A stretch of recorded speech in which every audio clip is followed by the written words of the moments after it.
الله فلا مضل له ومن يضلله فلا هادي له ونشهد أن لا إله إلا الله وحده لا شريك له ونشهد أن محمدا عبده ورسوله صلى الله عليه وعلى آله وصحبه وسلم تسليما كثيرا كثيرا. أما بعد فأعوذ بالله من الشيطان الرجيم. بسم الله الرحمن الرحيم. اليوم أكملت لكم دينكم وأتممت عليكم نعمتي ورضيت لكم الإسلام دينا. کس کس کا نام لوں اور کس کا نام نہ لوں یہ میرے لیے مشکل ہے اور وقت میں بھی گنجائش کم ہے. لہذا حضرات اکابر اور دارالعلوم ندوۃ العلماء اور دیگر مدارس کے نوجوان فضلاء کرام جو اپنی عمر کے اعتبار سے مجھ سے کم ہوں لیکن علم فہم تفقہ کے اعتبار سے زیادہ ہیں یا ہو سکتے ہیں، ان سب سے میری درخواست ہے اور ان سب سے یہ خطاب ہے. اللہ سبحانہ و تعالیٰ نے اس دنیا کو جس دن آباد کیا اسی دن سے اپنی شریعت اس دنیا کے رہنے والوں کے ساتھ بھیج دی.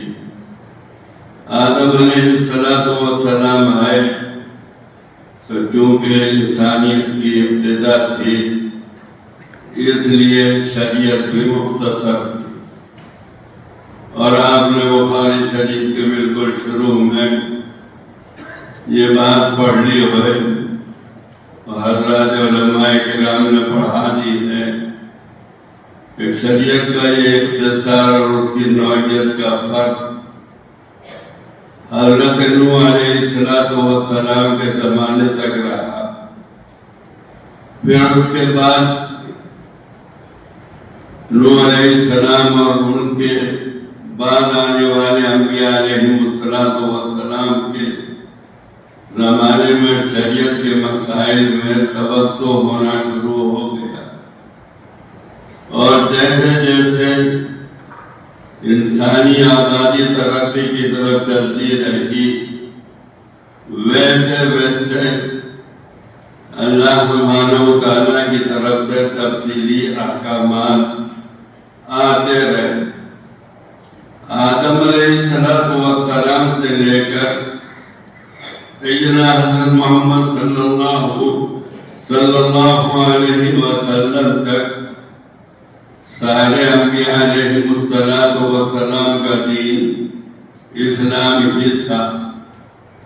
جب رسول اللہ صلی اللہ علیہ وسلم تشریف لے آئے اور آپ کو زندگی کا تبلیغ کا اور دعوت کا اچھا خاصا وقت گزر گیا اور اب اللہ کے بعد جانے کا وقت قریب آیا تو اللہ سبحانہ و تعالیٰ نے دین کو بالکل کامل اور مکمل فرما دیا اور اس کا اعلان بھی کر دیا اليوم اکملت لکم دینکم واتممت علیکم نعمتی ورضیت لکم الاسلام دینا. اور پہلے بھی فرمایا تھا ان الدین عند اللہ الاسلام، اسلام ہی اللہ کا دین ہے، اس کے علاوہ اور کوئی دین نہیں. ساری دنیا کے دین نہیں ہے، کفر ہے، اسلام ہی صرف اللہ کا دین ہے اور وہی پسندیدہ ہے اللہ سبحانہ و تعالیٰ کے یہاں، بلکہ معتبر ہے اللہ سبحانہ و تعالیٰ کے یہاں. اور اس دین کی بنیادیں اصلاً تو قرآن اور حدیث ہیں، اور دنیا کا کوئی مذہب ایسا نہیں ہے جس کے پاس اپنے دین کی بنیادیں موجود ہوں. مضبوط اور کمزور کا مسئلہ نہیں ہے، جن کے پاس بنیادیں تھی ان کے پاس بنیادیں نہیں رہی، اور جن کے پاس بنیادیں تھی ہی نہیں تو ان کا ذکر ہی کیا ہے۔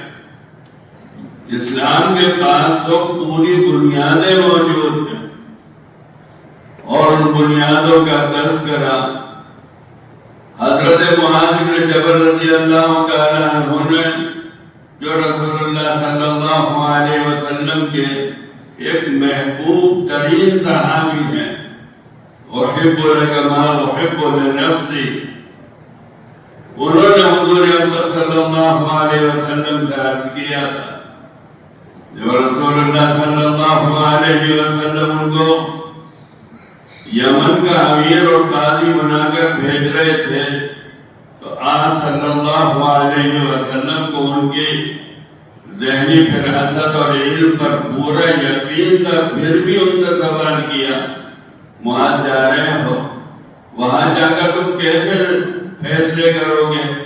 تو فیصلے آپ نے تو سکھایا، اللہ کے رسول قرآن مجید سے فیصلے کریں گے، اور معاذ اگر قرآن مجید میں نہ ملے تو اللہ کے رسول آپ کی احادیث، آپ کی زندگی، آپ کی سیرت مبارکہ، اس سے فیصلے کریں گے۔ اور معاذ اگر تمہیں کسی بھی وجہ سے، حدیث میں نہ ہونے کی وجہ سے یا اپنے علم کی کوتاہی کی وجہ سے اگر حدیث میں نہ ملے تو پھر کیا کرو گے؟ اتحد بلائی، غور و فکر کروں گا، کوشش کروں گا، محنت کروں گا، قیاس کروں گا، سمجھوں گا، خوب غور و فکر کروں گا، میں اس سے فیصلہ کروں گا۔ تو شروعی زمانے میں فیصلوں کی بنیاد تو آپ، اور دین کی بنیاد تو صحابہ کرام کے ذریعے سے اسی وقت لوگوں کو معلوم ہو گئی تھی، اور آپ صلی اللہ علیہ وسلم نے بھی ارشاد فرماتے تھے۔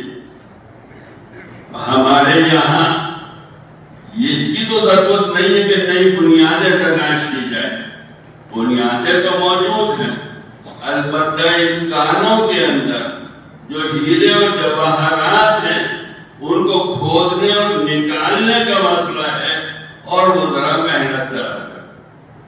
ہم لوگ محنت سے ذرا کتراتے ہیں تھوڑا سا، میں اپنے متعلق کہہ رہا ہوں، تو عزیز لوگ درسگاہ مدرس ہوں، طلباء کے سامنے بات کرتا ہوں، ایسی زبان سے نکل جاتی ہے، حضرات علماء کرام تشریف فرمائیں، ہم لوگ ذرا محنت سے کتراتے ہیں تھوڑا سا، غور و فکر نہیں کرتے۔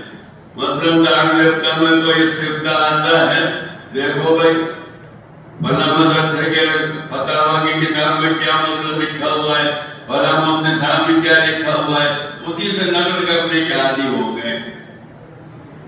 اس سے استناد کرنا چاہیے، میں یہ نہیں کہتا، لیکن خود بھی غور و فکر کرنا چاہیے۔ عالم بڑا تغیر پذیر ہے، اور نئے مسائل پیش آتے چلے آ رہے ہیں، ایسے مسائل پیش آ رہے ہیں جو پہلوں کے تصور تک میں نہیں تھے، وہ مسائل پیش آ رہے ہیں۔ اس کے لیے ہمیں خود غور و فکر کرنا پڑے گا۔ ایسا نہیں ہے کہ ان کا حل موجود نہیں، ان کا حل موجود ہے، قرآن میں موجود ہے، حدیث میں موجود ہے، صحابہ کرام کے اقوال میں موجود ہے، فقہا کے اجتہاد میں موجود ہے۔ اجتہاد کے بغیر تو بات چلتی نہیں، لیکن اس کو ذرا سی محنت کرنی پڑتی۔ ایک بات اپنے نوجوان عزیزوں سے کہتا ہوں، کہتے ہوئے ذرا ہمت کرنی پڑتی ہے، مگر کہتا ہوں، لوگ سمجھتے ہیں کہ یہ ہدایت جو ہے بس اختلافی بیان کرنے کی کتاب ہے۔ ایک ایسی بات کہتا ہوں جو بہت سے نوجوانوں کی سمجھ میں نہیں آئے گی۔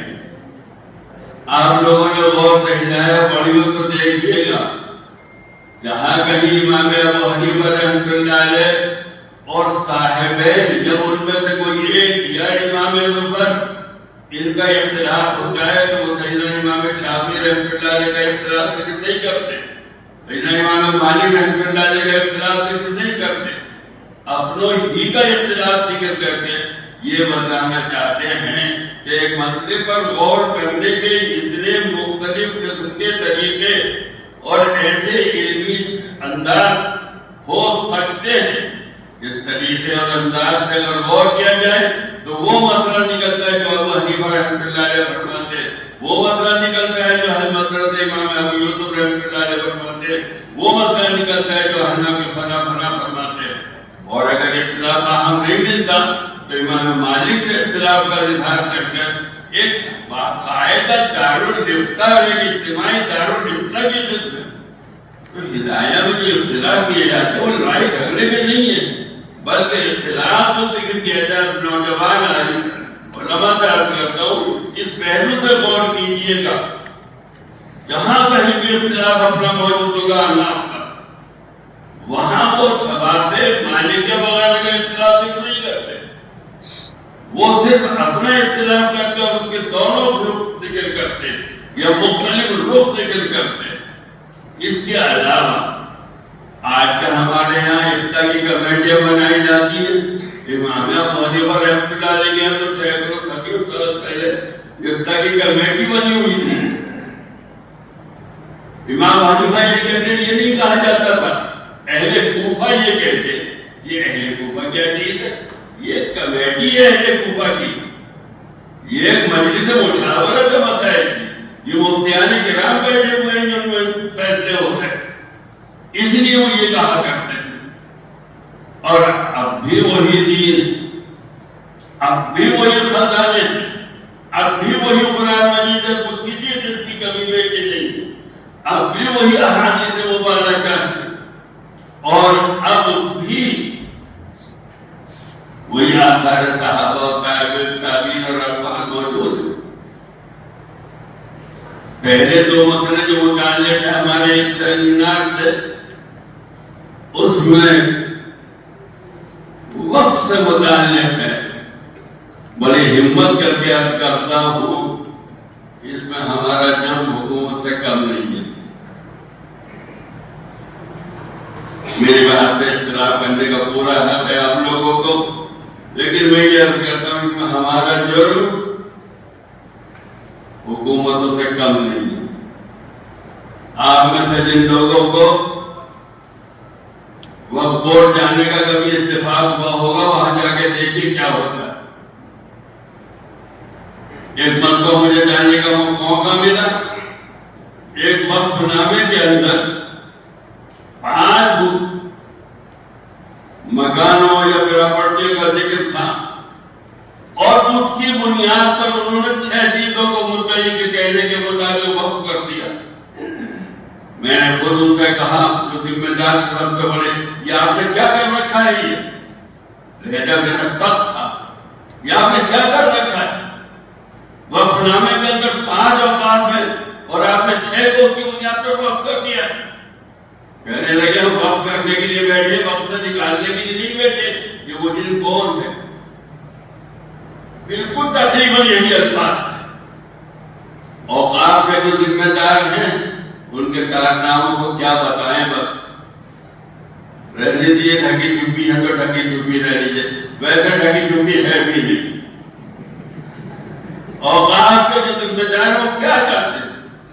یہ مزاروں کے ذمہ دار کیا کرتے ہیں؟ ہم نے کبھی پہلے فکر کی اس بات کی؟ مسجد کے متولی صاحب کیا کرتے ہیں؟